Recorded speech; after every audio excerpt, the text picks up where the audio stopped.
Friends, welcome to TPS study. आज हम सभी इस वीडियो में इतिहास के मोस्ट इम्पोर्टेंट 100 प्रश्नों को पढ़ेंगे। चलिए देखते हैं। पहला प्रश्न है, हड़प्पा सभ्यता किस नदी के किनारे स्थित है? तो हड़प्पा सभ्यता रावी नदी के किनारे स्थित है। अगला प्रश्न है, कालीबंगा किस जगह स्थित है? जो कालीबंगा है वह राजस्थान में स्थित है। अगला प्रश्न है, हड़प्पा सभ्यता को किस युग की सभ्यता माना जाता है? नाम बताइए। तो यह कांस्य युग की सभ्यता माना जाता है। अगला प्रश्न है, किस धातु का ज्ञान सिंधु घाटी के निवासियों को नहीं था? तो यह लोहा, सोना, चांदी, तांबा, इन धातुओं का ज्ञान सिंधु घाटी के निवासियों को नहीं था। अगला प्रश्न है, इंडिका की रचना किस व्यक्ति ने की थी? तो इंडिका की रचना मेगस्थनीज ने की थी। अगला प्रश्न है, गुप्त के शासन काल में उस चीनी यात्री का नाम बताइए जो भारत में आया था। तो वह फाहियान आया था। अगला प्रश्न है, महाभारत की रचना किस व्यक्ति ने की थी? उनका नाम बताइए। तो महाभारत की रचना वेद व्यास जी ने की थी। अगला प्रश्न है, महाभारत का युद्ध कितने दिनों तक चला था?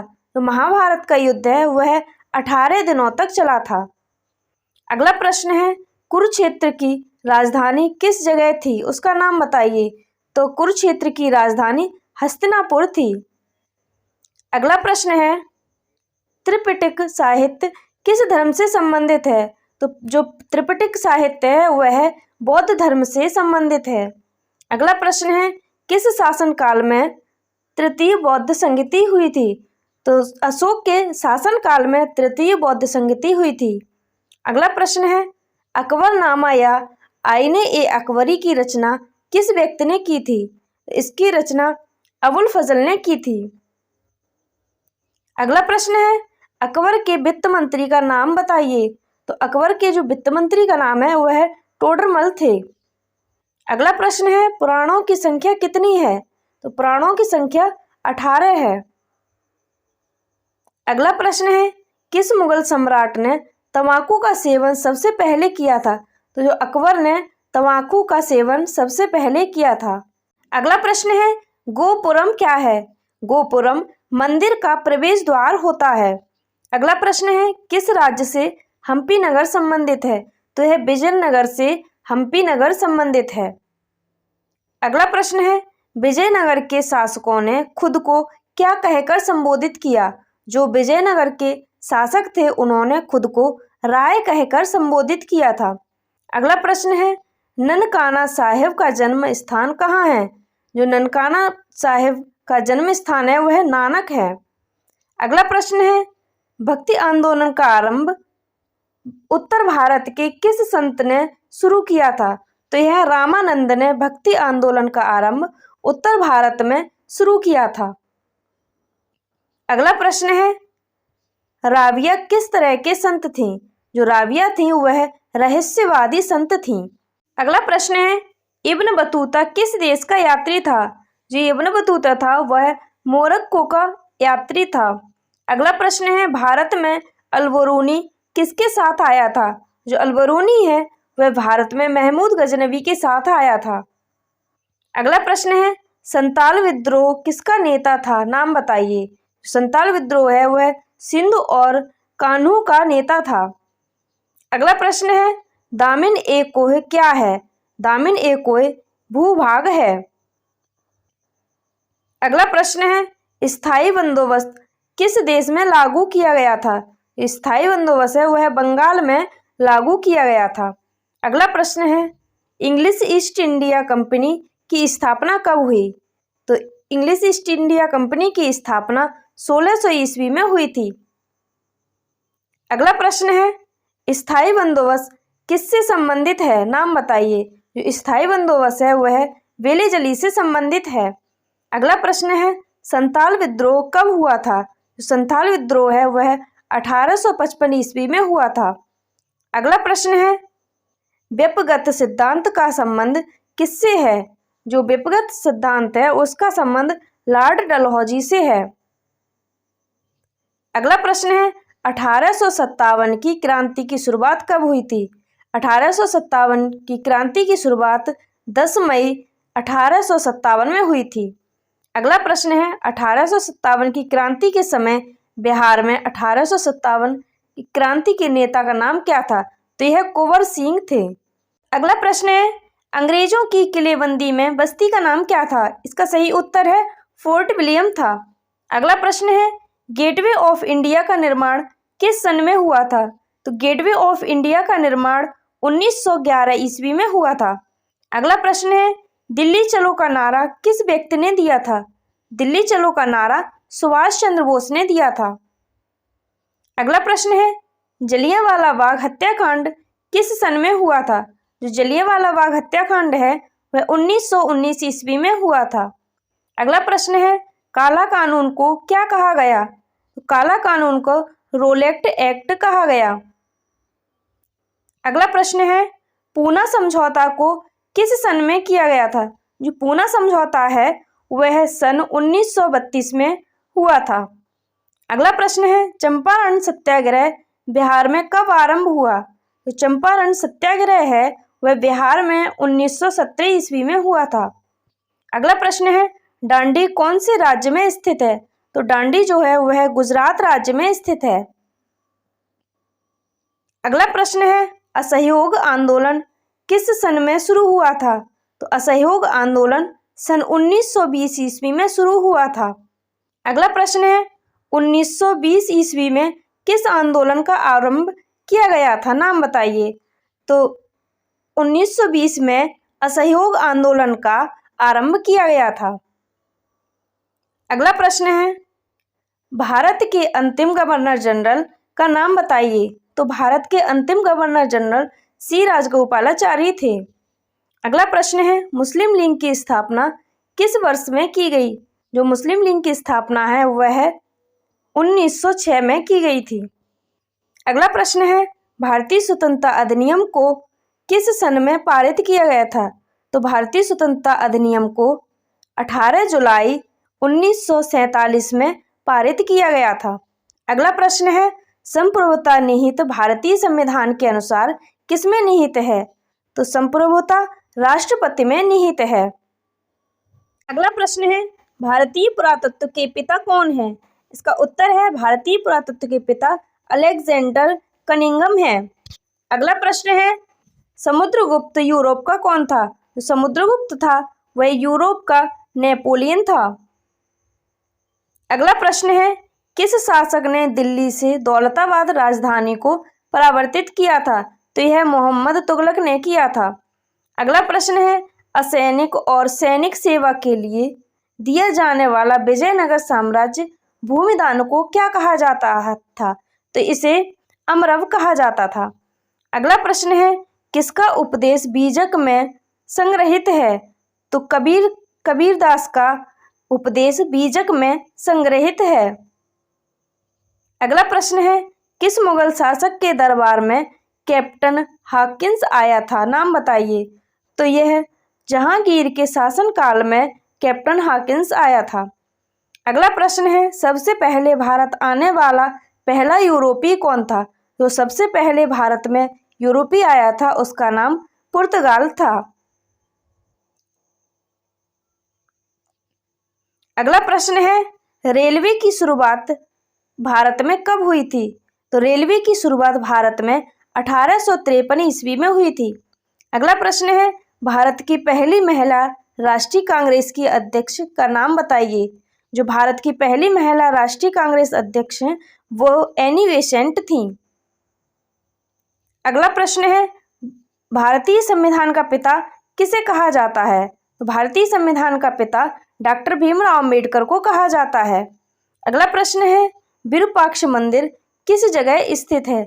जो विरूपाक्ष मंदिर है वह हम्पी में स्थित है।